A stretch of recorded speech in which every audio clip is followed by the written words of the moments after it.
La historia de la humanidad siempre ha estado envuelta en un velo de rareza.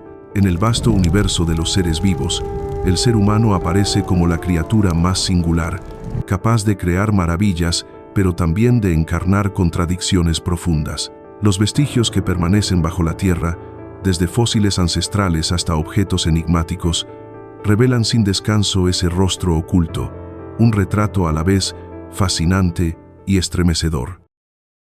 Como en toda narración de la historia, existen hallazgos comunes, pero también casos tan extraordinarios que incluso los propios investigadores quedan entre el asombro, la inquietud y la admiración.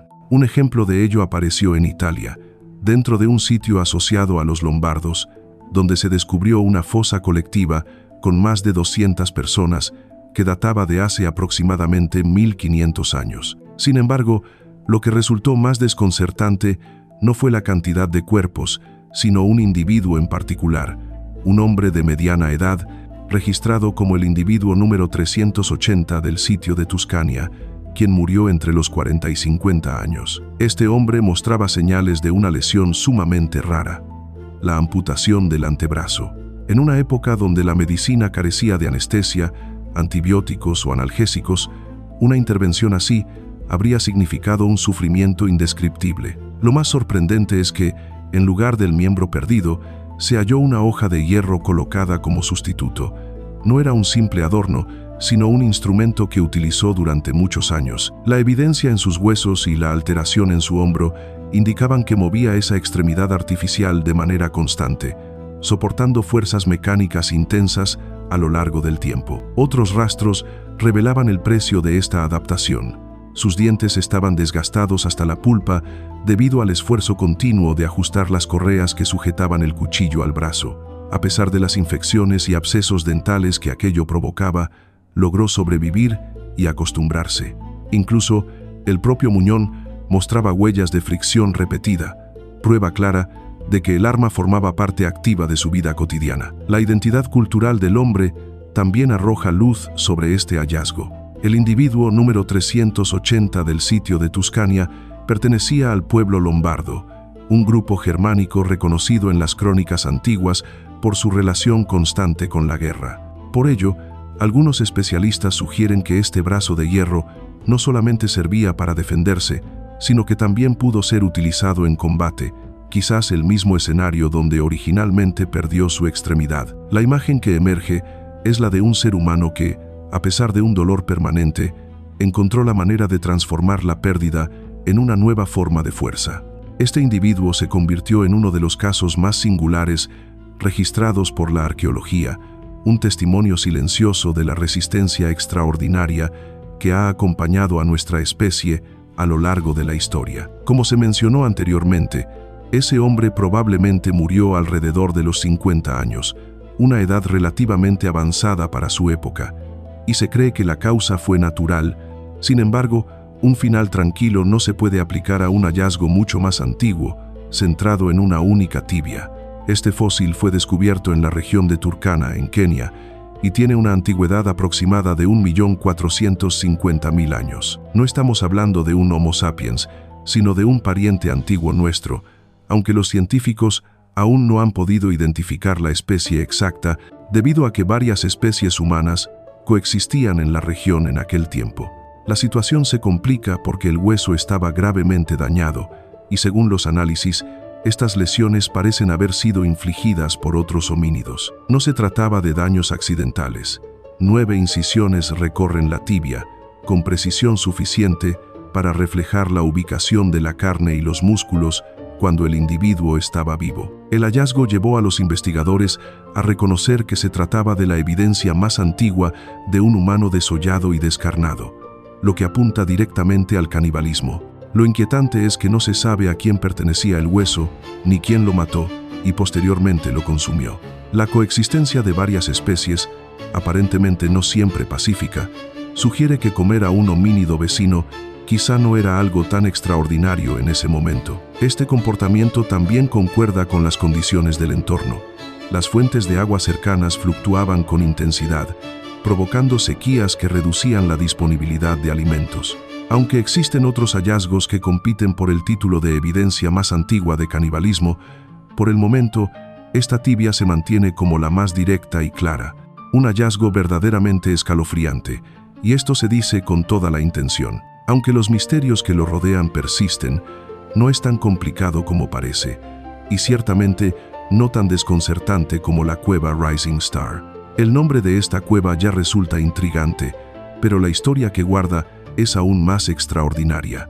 La cueva se encuentra en los Dolomitas Malmani, en Sudáfrica, y apenas fue reconocida por la investigación moderna en la década de 1980, cuando un equipo de espeleólogos la exploró y realizó un mapeo aproximado. No obstante, poco de ella se documentó con detalle, ya que pronto descubrieron que se trataba de un sistema de cuevas sorprendentemente complejo y lleno de peligros.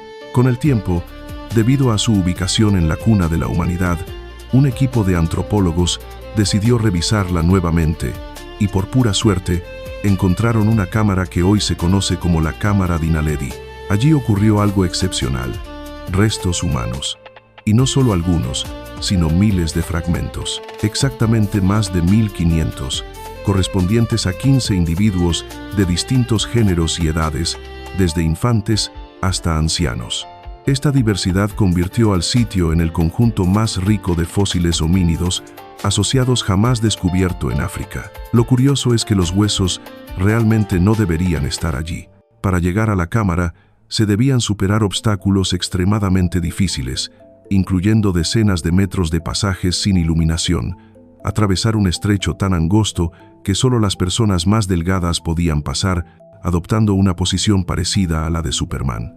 Tras esto, todavía era necesario escalar una pendiente irregular y luego descender por un conducto vertical de 12 metros. Llegar a la cámara requería un esfuerzo deliberado y considerable. Inicialmente se pensó que las lluvias podrían haber arrastrado los cuerpos hacia la cueva, pero los estudios del sedimento demostraron que jamás hubo inundaciones. Los restos se depositaron durante un largo periodo, no en un solo evento. Esta constatación llevó a pensar, de forma inquietante, que tal vez un depredador humano había sido responsable. Sin embargo, el análisis de los huesos mostró que solo uno pertenecía a un búho y que ningún animal depredador se alimenta exclusivamente de humanos. Además, los restos no mostraban señales de daño por depredación, ni siquiera por caída. Esto indicaba que los cuerpos fueron colocados con cuidado en la cámara. Entonces, surge la pregunta: ¿qué especie habría sido capaz de trasladar los cuerpos a un lugar tan remoto y de difícil acceso? La respuesta más probable apunta a los mismos homínidos hallados allí, una especie completamente nueva llamada Homo naledi. Aunque solo se conoce por esta cueva, la gran cantidad de restos ha permitido a los científicos reconstruir su anatomía. Eran más bajos y ligeros que los humanos modernos, con un cerebro relativamente pequeño y un cuerpo adaptado más a la vida arbórea que otras especies del género Homo. Se estima que existieron entre 335.000 y 230.000 años atrás, convirtiéndolos en uno de nuestros parientes más recientes. Si bien se cree que tenían cierta destreza con herramientas debido a su estructura craneal, no contaban con equipo avanzado ni técnicas de navegación complejas. Cómo lograron acceder a la cámara llevando cuerpos sigue siendo un misterio. Algunos sugieren que pudieron usar fuego para iluminar los pasajes. Otros hipotetizan que hicieron marcas como puntos de referencia. Sin embargo, todas las explicaciones hasta ahora han recibido críticas. Incluso la idea de que los propios Naledi colocaron los cuerpos sigue siendo un tema debatido. Existen teorías aún más inusuales, como que otras especies Homo, o incluso los humanos modernos mucho tiempo después, pudieron haber enterrado los restos en la cueva, lo que, de ser cierto, resultaría aún más extraño. Y algo aún más extraño es que hayas llegado hasta aquí sin dejar un comentario o una reacción. No se requiere equipo de escalada profesional para lo que sigue. Tal vez sea una percepción personal, pero colocar deliberadamente un cuerpo en una cueva estrecha parece francamente insano. Sin embargo, aunque algunos podrían discrepar, existe un hallazgo que todos coinciden en considerar fuera de lo común: lo que los científicos descubrieron en un lago remoto del macizo Trishul, en India. Este lago glaciar poco profundo y angosto se llama formalmente Rupkund, aunque los locales le han dado sobrenombres inquietantes, lago misterioso o lago de los esqueletos. Y la razón es simple. Alrededor de esta pequeña charca se encuentran cientos, posiblemente más de 800 personas, aunque lo correcto es decir, esqueletos. Este no es un cementerio típico, ya que los cuerpos no fueron depositados intencionalmente. Más bien están esparcidos, lo que sugiere que decenas de individuos murieron alrededor del lago. Cuando el sitio fue descubierto a principios de la década de 1940, las autoridades británicas temieron lo peor, pensando que los cuerpos representaban una invasión secreta japonesa en India. Sin embargo, al examinar los restos, concluyeron que pertenecían a Homo sapiens, pero eran demasiado antiguos para ser invasores. Esto se corroboró con los objetos hallados entre los restos, incluyendo artefactos de madera, puntas de lanza de hierro, sandalias de cuero y anillos. Los investigadores quedaron perplejos ante la pregunta de cómo tantas personas habían muerto allí simultáneamente. Una pista surgió de los propios cuerpos. Gracias a la altitud y la temperatura del lago, muchos restos estaban bien preservados e incluso conservaban tejido en algunos casos. Al analizar los cadáveres, notaron que muchos individuos mostraban el mismo tipo de lesión. Un objeto grande y redondeado había causado traumas en la parte superior del cuerpo y la cabeza, posiblemente una piedra o un bloque de hielo. Los relatos de las aldeas cercanas mencionaban la leyenda de un rey antiguo, su familia y su séquito, quienes habrían muerto por una tormenta de granizo mientras atravesaban la montaña.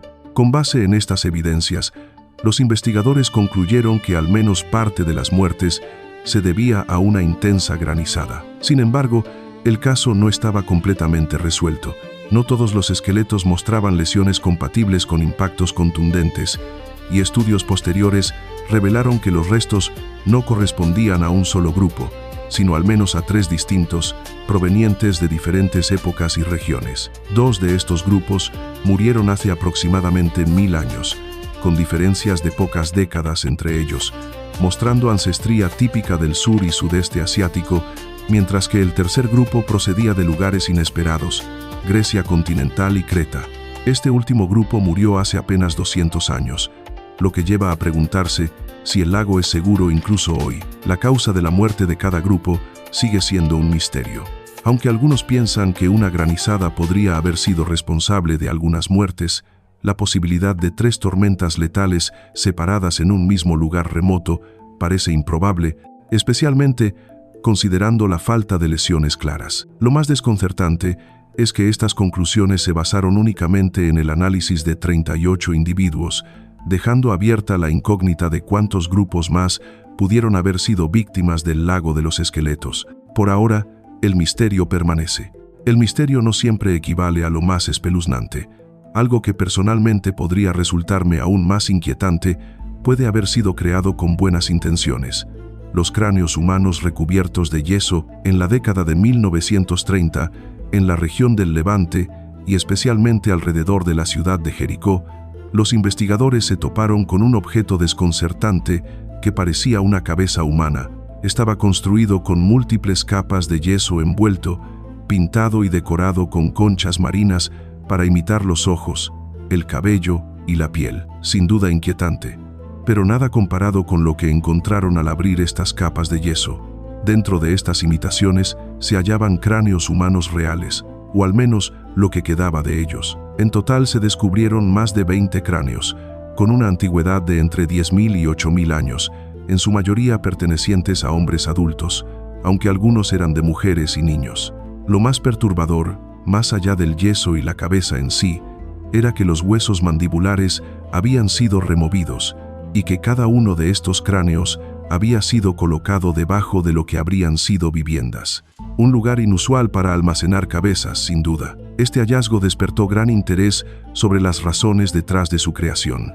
Una de las primeras hipótesis sugería que quienes los elaboraron habrían matado a los individuos, tomando sus cabezas como trofeos, y que el proceso de recubrimiento con yeso se asemejaría a rituales de cabezas reducidas, una práctica ceremonial de algún tipo. Sin embargo, en tiempos recientes ha surgido una hipótesis más comprensiva. Dado que los cráneos fueron enterrados bajo las viviendas, podrían representar una de las primeras formas de prácticas funerarias en la civilización. Además, se ha revelado que estos cráneos no permanecieron olvidados, sino que fueron manipulados periódicamente durante largos periodos. Tanto que aunque probablemente comenzaron como individuos conocidos fallecidos, con el tiempo pasaron a ser reconocidos únicamente como ancestros por quienes los manipulaban. Después de aproximadamente 2000 años, los cráneos recubiertos de Jericó parecen haber desaparecido, dejando solo un remanente de esta práctica en la cultura. Este hallazgo muestra un vínculo profundo y prolongado entre los vivos y sus antepasados, una devoción que, por su duración y significado, resulta tan fascinante como inquietante. Una historia casi mítica, descubierta miles de años después, y que resulta tan desconcertante como perturbadora, y comienza así: inmortal. ¿Qué obtiene al final? ¿Qué obtiene realmente quien es inmortal? Se le vierte esmalte sobre la cabeza, cal sobre el cráneo, un gesto sombrío para algo que posiblemente buscaba honrar a los antepasados. Pero, sinceramente, el culto inquietante parecía ser la norma en aquellos tiempos. Un ejemplo todavía más perturbador de un posible culto nos lleva a Escocia y a lo que se ha denominado el rompecabezas humano. A diferencia de los cráneos de Jericó, este hallazgo proviene de las Hébridas exteriores, al sureste de Escocia, donde se localizaron 4 esqueletos de la Edad de Bronce. Al igual que los cráneos de Jericó, fueron hallados dentro de viviendas antiguas, pero con una diferencia clave: estaban sobre el suelo y colocados de manera aparentemente normal, lo que indicaba que no habían muerto de forma extraordinaria. Durante la revisión más detallada, surgió una contradicción sorprendente. Uno de los cuerpos, presumiblemente femenino, no lo era completamente. La mayor parte del cuerpo correspondía a una mujer, pero el cráneo y algunas otras partes eran masculinas. Tras un análisis más profundo, se descubrió que esas otras partes provenían de 2 hombres distintos, revelando que este esqueleto era en realidad una combinación de 3 individuos diferentes. Para sorpresa de los investigadores, los otros esqueletos también resultaron ser mezclas de varias personas. La situación se tornó aún más inquietante al descubrir que estos humanos rompecabezas habían sido, digamos, encurtidos, mostrando signos de desmineralización, un proceso que ocurre cuando un cuerpo se expone durante mucho tiempo a un ambiente extremadamente ácido. Cerca de allí existía un pantano de turba con la acidez necesaria, lo que llevó a pensar que los cuerpos habían sido sumergidos allí por un tiempo prolongado. Sin embargo, no fueron hallados en el pantano, lo que planteaba nuevas preguntas. Alguien había unido deliberadamente múltiples cuerpos, los había tratado en el pantano, esperado pacientemente y luego colocado la obra final en su vivienda. Los análisis de carbono 14 revelaron que los cuerpos eran cientos de años más antiguos que la estructura en la que fueron encontrados. Según los investigadores, la explicación más probable es que se trataba de una forma extrema de culto a los antepasados, donde una comunidad de la Edad de Bronce en Escocia mantenía a sus familiares fallecidos sobre el suelo, entrelazados en una especie de monstruo rompecabezas, al cual continuaban agregando nuevos cuerpos con el paso del tiempo. Por supuesto, también existe la posibilidad más sombría de que no se tratara de culto, sino de trofeos, aunque la inmensa cantidad de esfuerzo requerida hace que esta explicación sea menos probable.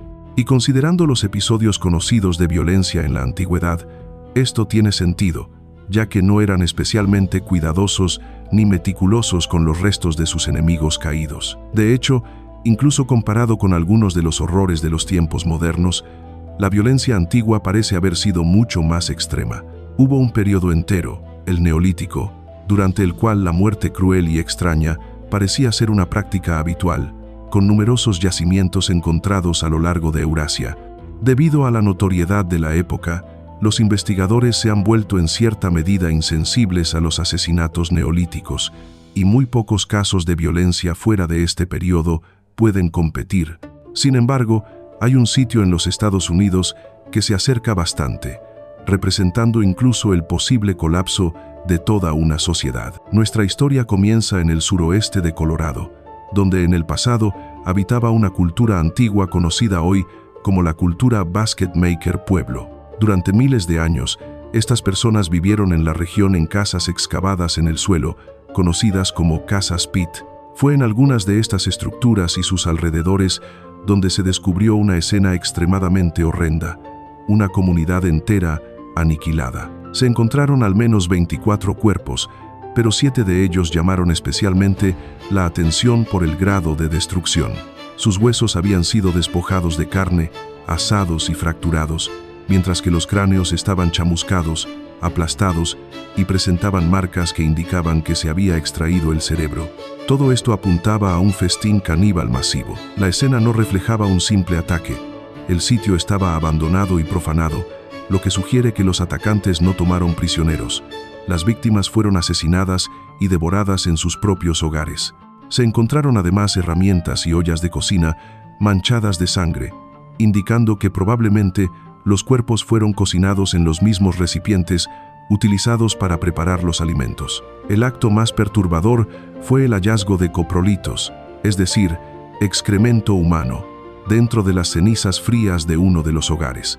Esto sugiere que uno de los atacantes profanó deliberadamente la vivienda después de los eventos sangrientos, un gesto que podría considerarse el insulto máximo, dado que los hogares y sus fogones eran elementos centrales en la cultura. Al principio, algunos cuestionaron estos hallazgos, sugiriendo que una cultura extranjera podría haber invadido o que los cuerpos no habían sido canibalizados y que los daños provenían de otros medios.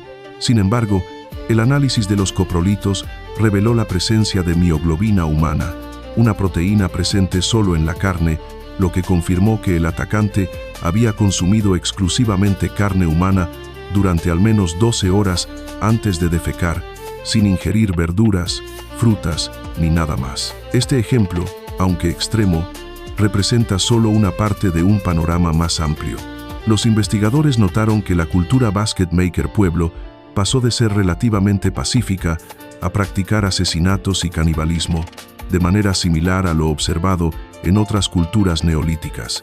De hecho, esta cultura tiene una de las tasas más altas de canibalismo y violencia conocidas, con un estudio que identificó 72 sitios con evidencias de canibalismo, 38 de ellos definitivos. Además, un análisis de 870 esqueletos mostró que más del 8% presentaba marcas de canibalismo, mientras que las tasas de violencia eran aún mayores. La razón de este episodio extremo de violencia ha sido objeto de debate. La hipótesis más aceptada combina dos coincidencias importantes. La primera es que, aproximadamente 850 años atrás, el sistema Chaco, el corazón de esta cultura, colapsó y desapareció misteriosamente. La segunda coincidencia fueron sequías severas que devastaron la tierra tras periodos de abundante lluvia. La combinación de ambos factores resultó en un paisaje desolado que llevó al colapso gradual de la sociedad, con el canibalismo reflejando los últimos días inimaginables cuando los habitantes recurrieron a devorarse entre ellos para sobrevivir.